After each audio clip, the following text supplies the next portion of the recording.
All India Radio presents Morning News.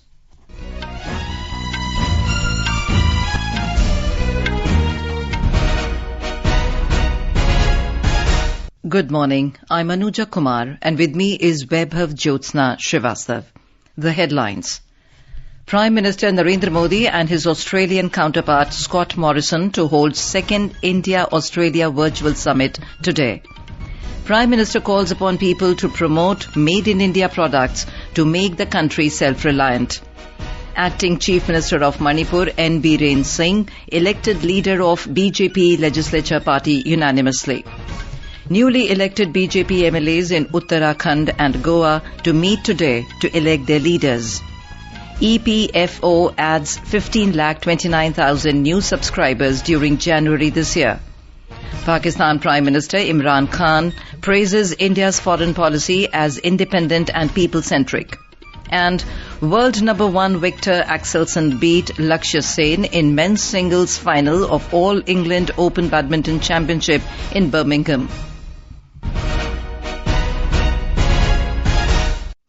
As we start the bulletin, we appeal to our listeners to stay safe from COVID-19 by following these 4 simple steps. Get fully vaccinated, wear a face mask, maintain 2 gaz ki doori for social distancing, focus on hand and face hygiene.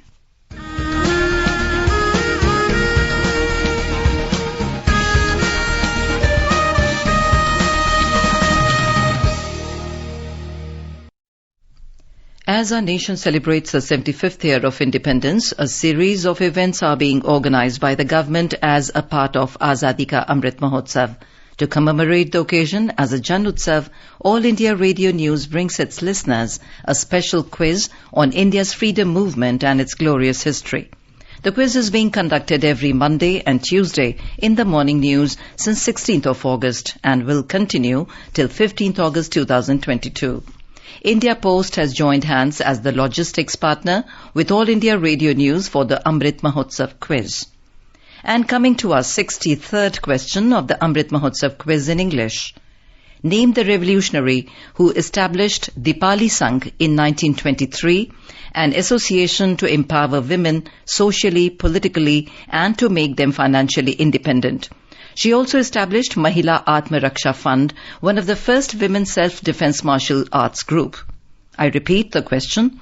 Name the revolutionary who established Dipali Sangh in 1923, an association to empower women socially, politically and to make them financially independent. She also established Mahila Atma Raksha Fund, one of the first women self-defense martial arts group. Listeners can send their responses to the question over WhatsApp on 882-654-6262. I repeat, 882-654-6262 or through email on amritmahotsavquiz@prasarbharati.gov.in. And now the news in detail. Prime Minister Narendra Modi and his Australian counterpart Scott Morrison will hold the second India-Australia Virtual Summit today.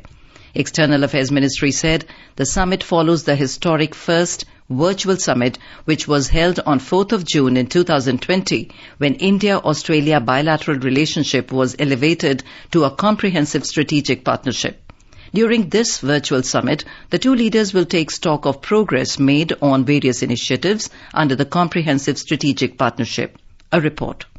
The India-Australia bilateral relationship has evolved in recent years, developing along a positive track into a comprehensive strategic partnership in 2020. Australia's White Paper on Foreign Policy, released in November 2017, sees India in the front rank of Australia's international partnerships. There is a strategic convergence with Australia, with a civil nuclear cooperation agreement, a technical agreement on wide shipping information exchange, an arrangement concerning mutual logistics support, military exercises like AUSINDEX and multilateral ones such as Malabar exercise. Australia is a key partner in the Quad initiative as well as in the Indo-Pacific. It is also a partner in trilateral constructs like India-Australia-Indonesia and India-Australia-France as well as in ASEAN-led forums. The Indian community in Australia continues to grow in size and importance with a population of over 7,21,000. India is one of the top sources of skilled immigrants to Australia. Suparna Saikia, AIR News, Delhi. Prime Minister Narendra Modi has called upon the people to promote the products made in India for becoming self-reliant. Mr. Modi was virtually addressing an event on the launch of 6 volumes of Sri Dharma Jivan Gatha, a book on the life of Gurudev Shastri Ji Maharaj of the Swami Narayan Gurukul Vishwavidya Pratishtanam SJVP in Ahmedabad, Gujarat. The Prime Minister said that the need of Atmanirbhar Bharat is more important following the challenges faced by the world, like the war and COVID-19 pandemic situations. Mr. Modi said that everybody is facing new challenges in today's uncertain global situation. Referring to the pandemic and now the Russia-Ukraine war, he said that the situation is so unpredictable that we cannot remain unaffected. Mr. Modi appealed to the people to promote Atmanirbhar Bharat to minimize the impact of global uncertainties. The Prime Minister also urged the people to be vocal for local and said that this will generate employment and make the country stronger. Mr. Modi said that Sabka Saath, Sabka Vikas, Sabka Vishwas slogan was an inspiration from Sarvajan Hitai call by Shastri Ji Maharaj. The Prime Minister said that the book authored by Shastri Ji Maharaj's disciple Madhav Priyadas Ji Swami will serve as an inspiration for readers through his life and teachings. Mr. Modi also asked SJVP members to contribute to the Clean India movement and promote natural farming. The Prime Minister said that Shastri Ji Swami's life was full of dedication and he still lives among his followers in his divine form. Acting Chief Minister of Manipur N. Biren Singh elected leader of BJP legislature party unanimously.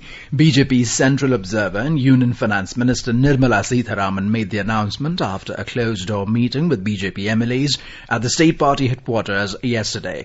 She arrived in Imphal yesterday morning along with Union Ministers Bhupendra Yadav and Kiran Rijiju. After a closed-door meeting with the BJP legislatures, Union Finance Minister Nirmala Sitharaman said newly elected MLAs unanimously elected N. Biren Singh as the legislature party leader. It's a good decision taken unanimously by everybody, and it will ensure that Manipur has a very good, stable and responsible government which will build further, because Centre today under the leadership of Prime Minister Modi gives special attention to the northeast states, and therefore I think this decision will go a long way in providing Manipur stability and a good governance together with all the MLAs who have won, because the people of Manipur have been so good in trusting and also giving the support by electing with majority BJP government. The BJP retained power in Manipur, winning 32 seats in the 60-member assembly, and Biren Singh had won from the Hingang assembly seat. The newly elected BJP MLAs in Goa will meet today to elect their leader. BJP Goa President Sadanand Sheth Tanawade said the legislature party meeting will be held at 4 p.m., which will decide who will be the next chief minister of the state. After the meeting, party leaders will meet Goa Governor P.S. Sridharan Pillai and stake the claim to form a new government, Mr. Tanawade said. He said party Central Observer Narendra Singh Tomar and Co-Observer L. Murugan, Goa election in charge Devendra Fadnavis, desk in charge C.T. Ravi will be present at the legislature party meeting. Mr. Tanawade said the date of swearing in will be decided after meeting the governor. He said grand swearing-in ceremony will be held between 23rd and 25th of March. BJP has 20 MLAs in the 40-member assembly and enjoys the support of 3 independents and 2 MLAs of Maharashtravadi Gomantak Party or MGP.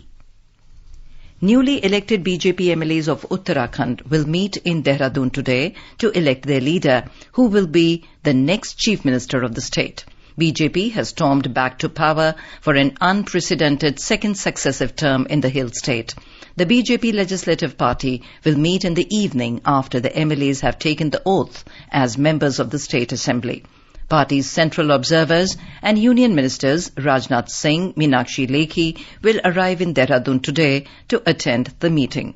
The decision to convene the meeting was taken after the state BJP leaders, including caretaker Chief Minister Pushkar Singh Dhami, Ramesh Pokhriyal Nishank and Trivendra Singh Rawat, among others, met the party's central leadership at Union Home Minister Amit Shah's residence in New Delhi yesterday. BJP President JP Nadda and General Secretary Organisation BL Santosh were also present at the meeting. BJP has got 47 seats in the recently held 70-seat Uttarakhand Legislative Assembly. Congress has won 19 seats, while BSP and Independents won 2 seats each. Niti Aayog's Women Entrepreneurship Platform will confer on 75 women in its 5th edition of the Women Transforming India Awards today. The Aayog said that as part of the Azadi Ka Amrit Mahotsav to celebrate 75 years of India's independence, the awards will be conferred on 75 women achievers to celebrate their contribution towards a Sashakt or Samarth Bharat. The Aayog said that the awards will be given by an equally exceptional group of women, including former Lieutenant Governor of Puducherry, Kiran Bedi, former Assistant Secretary General of the United Nations, Lakshmi Puri, former Chairperson of the State Bank of India, Arundhati Bhattacharya, and many more. Union Minister of Coal and Mines Prahlad Joshi has said that India's total geographical area under mining has increased substantially during the last few years. He said the sector is providing employment opportunities to 12 million people across the country, both directly and indirectly. Addressing the 36th International Geological Congress inaugural session virtually, Mr. Joshi stated that the pace of mineral exploration has increased manifold under the present government. Highlighting the recent reforms undertaken in the mining sector that provided the right fillip to the Indian economy, the Mines Minister appreciated the noteworthy strides made by the Geological Survey of India in making use of the latest technologies for scaling greater heights in excellence. You are listening to the morning news on All India Radio. A reminder of the headlines before we move on. Prime Minister Narendra Modi and his Australian counterpart Scott Morrison to host second India-Australia Virtual Summit today. Prime Minister calls upon people to promote Made in India products to make the country self-reliant. Acting Chief Minister of Manipur and Biren Singh elected leader of BJP Legislature Party unanimously. Newly elected BJP MLAs in Uttarakhand and Goa to meet today to elect their leaders. EPFO adds 15,29,000 new subscribers during January this year. Pakistan Prime Minister Imran Khan praises India's foreign policy as independent and people-centric. And world number 1 Victor Axelsen beats Lakshya Sen in men's singles final of All England Open Badminton Championship in Birmingham. For quick news updates around the clock, follow us on our Twitter handle @AIR News Alerts. अपने business को बढ़ाने के लिए लीजिए आकाशवाणी का सहयोग और दीजिए उसे बुलंदियों के पंख। आपका बिजनेस लोकल है या राष्ट्रीय, आकाशवाणी देती है उपभोक्ताओं तक पहुंचने का हर विकल्प। और अब तो आप घर, दफ्तर या दुकान पर बैठे बैठे कर सकते हैं आकाशवाणी के किसी भी केंद्र के लिए विज्ञापनों की बुकिंग। आकाशवाणी के विभिन्न चैनलों पर विज्ञापन देना सुलभ और सस्ता। बुकिंग है तो संपर्क करें 8700014242 पर 8700014242। Welcome back to the morning news on All India Radio. Employees Provident Fund Organisation EPFO has added 15,29,000 new subscribers during the month of January this year. The EPFO said that month-on-month comparison of payroll data also indicates an increase of 2,69,000 net subscribers in January 2022 as compared to the net additions during the previous month of December 2021. It said of the total 15,29,000 net subscribers added during the month, around 8,64,000 new members have been registered under the Social Security ambit of Employees Provident Fund and Miscellaneous Provisions Act 1952 for the first time. The data said that approximately 6,65,000 net subscribers had exited but rejoined the EPFO by continuing their membership with EPFO instead of opting for final withdrawal. The payroll data also reflects a declining trend in the number of members exited since July 2021. Over 181 crore 21 lakh doses of COVID vaccines have been administered in the country under the nationwide vaccination drive so far. The Union Health and Family Welfare Ministry today said more than 15 lakh 34,000 COVID vaccine doses were administered to the eligible beneficiaries yesterday. The country reported over 1,700 new COVID cases in the last 24 hours. Currently, India's active caseload stands at over 26,000. And now let's listen to our special program Azadi Ka Safar, highlighting the importance of the day during the freedom struggle. Azadi Ka Amrit Mahotsav.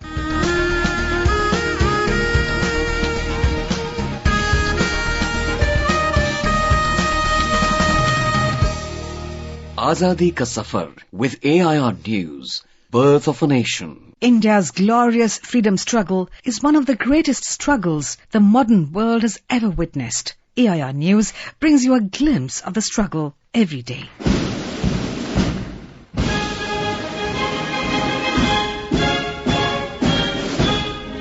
On the 21st of March 1858, the British were able to break the siege of Lucknow during the First War of Indian Independence. Freedom fighter Ahmadullah Shah and his 1,200 soldiers were driven from a fortified house in the center of the city. With this last siege, the British successfully destroyed the organized freedom struggle in the kingdom of Awadh.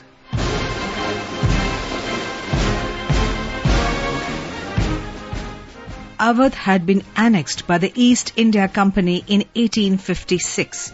When the First War of Independence started in May 1857, it threatened British authority in several areas of India, but most particularly in Awadh, where the dispossessed rulers and landowners joined with the mutinied regiments. In Lucknow, from the 1st of July to the 26th of November 1857, the British withstood the siege of the Residency to the north of the city. During the winter, the British re-established communications with Delhi and with Calcutta. They also received fresh reinforcements from Britain and built up a substantial transport and supply column. On the 11th of March 1858, there was severe fighting for the Begum Koti, in which 700 freedom fighters died. The Kaisarbagh area was captured on the 14th of March, but its defenders were able to retreat without difficulty. On the 16th of March 1858, the British stormed the Residency and Begum Hazrat Mahal and her son Birjis Qadr were driven from the palace. The last rebels were driven from a fortified house in the center of the city on the 21st of March, and the British declared the city clear of activists.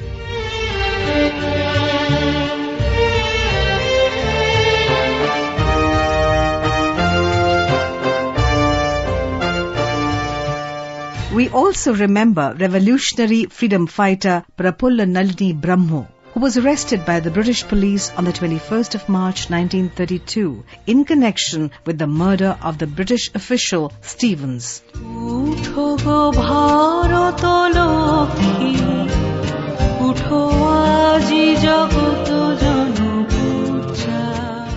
Prafulla was born in 1914 at the village of Comilla, now in Bangladesh. She was the daughter of nationalist, lawyer Rajanikanta Brahmo, who gave up his job during the civil disobedience movement 1930. Prafulla was the first girl to be recruited for the Jugantar group of Comilla after a lengthy discussion with Akhil Nandi. Prafulla convinced Nandi of her willingness and ability to do revolutionary work and was assigned the task to organize the women's wing of the revolutionary group in the district. Prafulla immediately proved her competence by recruiting her schoolmates Shanti Ghosh and Suniti Chaudhary, who later became famous revolutionaries. Then, to expand the women's wing of the Jugantar group of Comilla, Tripura District Women Students Organization was formed with Prafulla as president and Shanti as a secretary.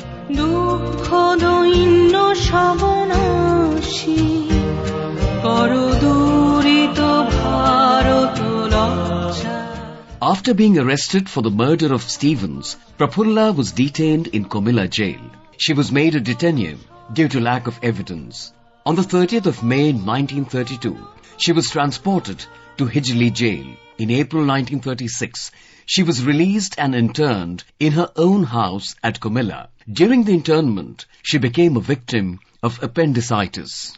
According to rules, an internee could consult a doctor only after securing the permission of the local police officer. This system was inconvenient for a patient as the officer was not always easily available. This actually happened in Prafulla's case. By the time her father could bring a doctor with the permission of the police, Prafulla died on the 22nd of February 1937. We salute the great freedom fighter. That brings us to the end of this episode of Azadi Ka Safar with AIR News. See you in the next episode tomorrow.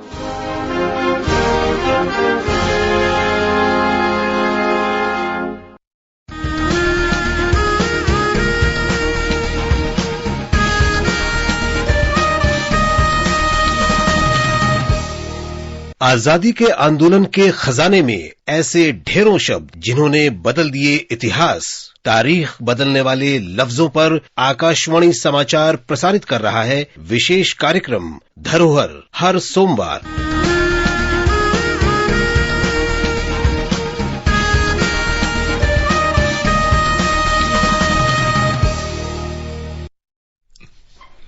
External Affairs Minister Dr. S. Jaishankar and Austrian Foreign Minister Alexander Schallenberg held delegation-level talks in Delhi yesterday. Dr. Jaishankar said in a tweet that they held wide-ranging discussions and reviewed India-Austria bilateral cooperation and identified new economic possibilities. He said he had an interesting evening with the Austrian Foreign Minister who spent his early years in New Delhi. He also appreciated Mr. Schallenberg's insights on India's progress in the last decade. Pakistan Prime Minister Imran Khan has praised India's foreign policy for being independent and said it is for the betterment of its people. Addressing a rally in Khyber Pakhtunkhwa province, the Pakistan Prime Minister said he salutes India for maintaining an independent foreign policy. Khan said India, which is a part of Quad, is importing oil from Russia despite American sanctions. He said India is a member of Quad alliance with the United States as one of its members, but India still calls itself neutral. Imran Khan said India is importing oil from Russia, which is facing sanctions. This is because India's foreign policy is for its people, Pakistan Prime Minister said. मैं आज हिंदुस्तान को दाद देता हूं। इन्होंने हमेशा आजाद foreign policy रखी। आज हिंदुस्तान उनके साथ मिला हुआ उनका अलायंस है। क्वाड के अंदर अमेरिका का अलायंस की हुई है और अपने आप को वो कहता है मैं न्यूट्रल हूं। रूस से तेल मंगवा रहा है जबकि सैंक्शंस लगी हुई हैं क्योंकि हिंदुस्तान की पॉलिसी अपने लोगों की बेहतरी के लिए है। Imran Khan's remark comes even as he faces the threat of being unseated from power as several lawmakers from the ruling party withdrew their support for the Pakistan PM ahead of a no-confidence vote. Ukrainian authorities have said the Russian military bombed an art school where about 400 people had taken refuge in the port city of Mariupol. Local authorities said the school's building was destroyed. However, there is no immediate information about casualties. Authorities also said that Russian forces also bombed a theatre in Mariupol on Wednesday where civilians were sheltering. Meanwhile, the Russian military said it had carried out a new series of strikes on Ukrainian military facilities with long-range hypersonic and cruise missiles. The Russian Defense Ministry spokesman, Major General Igor Konashenkov, said a Kinzhal hypersonic missile hit a Ukrainian fuel depot in Konstantinivka, a city near Mykolaiv. UN bodies have confirmed more than 847 civilian deaths since the war began. It also said more than 3.3 million people have fled Ukraine as refugees. The depression formed over southeast Bay of Bengal and adjoining South Andaman Sea is moving north-northeastwards along and off Andaman and Nicobar Islands. It is likely to intensify into a deep depression in the next 12 hours and transform into a storm cyclone by today evening. Thereafter, it is likely to reach northeast Bangladesh and North Myanmar coast tomorrow. As an effect, dense clouds and moderate rainfall were observed in Port Blair yesterday. Taking precautionary measures, all tourism activities activities in Andaman and Nicobar Islands remain suspended till tomorrow. All schools will remain closed today. Foreshore sector shipping services were also cancelled. Meanwhile, teams of NDRF deployed in Andaman and Nicobar Islands are surveying and sensitizing people in low-lying areas with the help of the district administration. In badminton, world number 1 Victor Axelsen defeated Lakshya Sen 21-10, 21-15 in the men's singles final of All England Open Badminton Championship in Birmingham last night. Axelsen defeated Sen in a match that lasted for 53 minutes. In the first game, Axelsen had won the first 6 points before Sen tried to close the gap. Prime Minister Narendra Modi has said that the whole nation is proud of Lakshya Sen. In a tweet, Mr. Modi said, Lakshya Sen has shown remarkable grit and tenacity and put up a spirited fight. A 29-member Indian team led by Paralympian Dharambir will take part in the 13th FASA International Championships World Para Athletics Grand Prix beginning in Dubai today. The championships will kick off the World Para Athletics Grand Prix season with around 500 para-athletes from 43 nations to be in action. Some parts of Hyderabad received showers that provided relief from the sweltering heat. Several parts of Hyderabad and Secunderabad twin cities received light showers last evening. The twin cities have been witnessing dry weather conditions for the past few days. The maximum temperature in the city was recorded at 36.4 degrees Celsius. Now let us take a look at the weather forecast for today. Srinagar will have mainly clear sky. Temperature will hover between 7 and 21 degrees Celsius. Jammu will have mainly clear sky. Minimum temperature was 19 degrees Celsius, while maximum will be around 34 degrees. Leh is likely to have partly cloudy sky. Minimum and maximum temperature will hover between 1 and 15 degrees Celsius. Gilgit will have partly cloudy sky becoming generally cloudy towards evening. The temperature will hover between 11 and 18 degrees Celsius. Muzaffarabad will have mainly clear sky. Minimum temperature was 13 degrees Celsius and maximum will be around 31 degrees. National capital Delhi is likely to have mainly clear sky. Temperature will vary between 22 and 37 degrees Celsius. Mumbai will have mainly clear sky becoming partly cloudy towards afternoon or evening. Chennai is likely to have generally cloudy sky with light rain. Bengaluru will have generally cloudy sky with light rain. Thiruvananthapuram will have partly cloudy sky with possibility of moderate rain or thunderstorm. Guwahati will have haze. Imphal will have mainly clear sky and Shillong will have mainly clear sky. And now an overview of today's newspapers. All the dailies have mentioned about the unanimous choice of the MLAs in Manipur. The top headline in the Hindu writes, after days of suspense, Biren gets second term in Manipur. BJP to announce CMs for Goa and Uttarakhand today. Israel PM to visit India to mark 30 years of formal ties, writes the Hindustan Times. Panel cuts gap, second Covishield dose between 8 to 16 weeks, reports the Tribune. To create a single state-owned telecom entity, BharatNet project, government revives plan to merge BSNL, MTNL and BBNL, cites Financial Express. With China's COVID-19 lockdown hurting Indian industry, a headline in the Economic Times says electronics auto companies may reduce output from April. And finally, the Indian Express writes, new health law draft, 4-tier system, clearly defined powers, likely to be introduced in monsoon session. Now, before we end the bulletin, a reminder of today's question of the Amrit Mahotsav quiz. Name the revolutionary who established Dipali Sangh in 1923, an association to empower women socially, politically and to make them financially independent. She also established Mahila Atma Raksha Fund, one of the first women's self-defense martial arts group. WhatsApp your response on 882-654-6262. Celebrate 75 years of India's independence by participating in Amrit Mahotsav quiz with AIR News.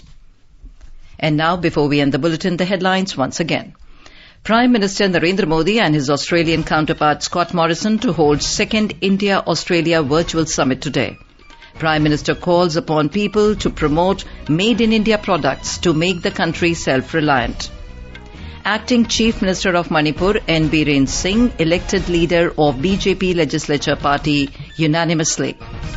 Newly elected BJP MLAs in Uttarakhand and Goa to meet today to elect their leaders.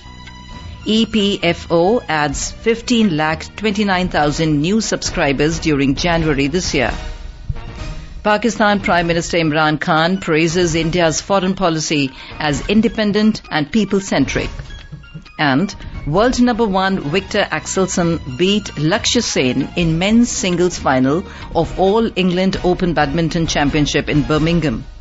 For details of these stories and more, log on to our website www.newsonair.gov.in and News on AIR app.